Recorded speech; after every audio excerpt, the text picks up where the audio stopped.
everyone, so today I'm going to be doing an update on my project pan. I don't have a lot of progress to share with you guys, but I did kind of switch out a product, so I wanted to share that with you. So I'm going to start with the item that I'm going to take out of this project, and I'm actually going to declutter it.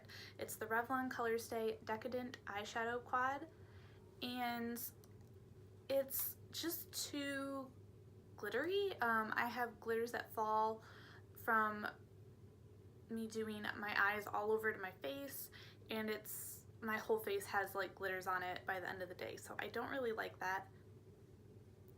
The colors are okay. I was able to create two different looks with it that I did enjoy.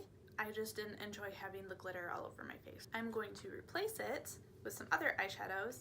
These are from Ulta, and I think I had these in one of my other videos last year, trying to go through and maybe see what I liked from this, but these are all more like blue-green shades, and I thought that maybe since I also have my white eyeshadow that I could use it with these colors a little bit better. I didn't really like how it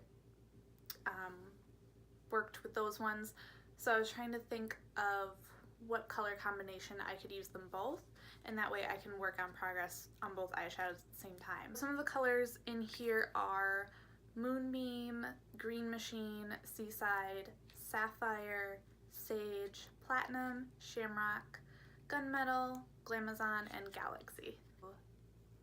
Of the progress that I have so far on it.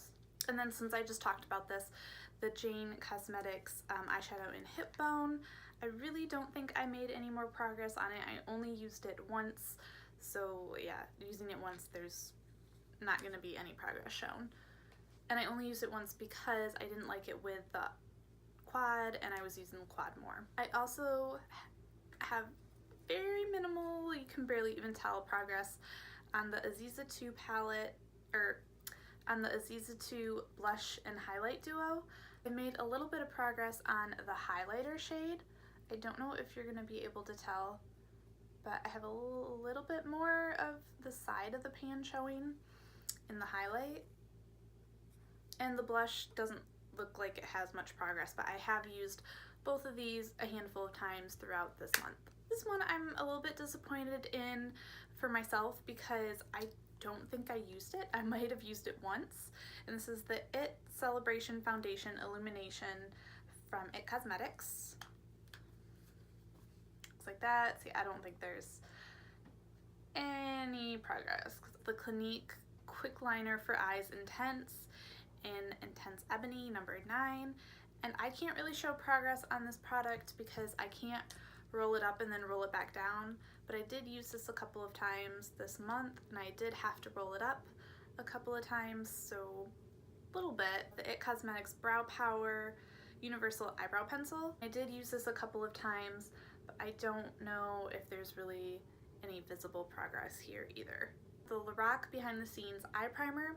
I did mark this one, but I only used it twice since, and I'm pretty sure it didn't move from that spot. The Ulta Beauty Matte Lip Cream in Tender.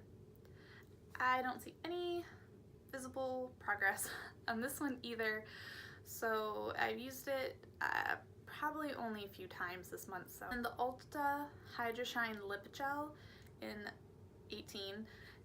It settled kind of funny. I probably moved it. Right now it kind of goes at an angle, so it's not flat across, but I did mark where I was last time on the packaging. So that is everything. I know, not very exciting, but I did want to give you guys a quick update. Hopefully I'll make a little more progress this coming month in February. Alright, I will see you guys next time. Don't forget to like and subscribe for more, and let me know down below if you are panning any of your products and if you've made any progress this past month. Hopefully you did a little bit better than me. Alright, bye.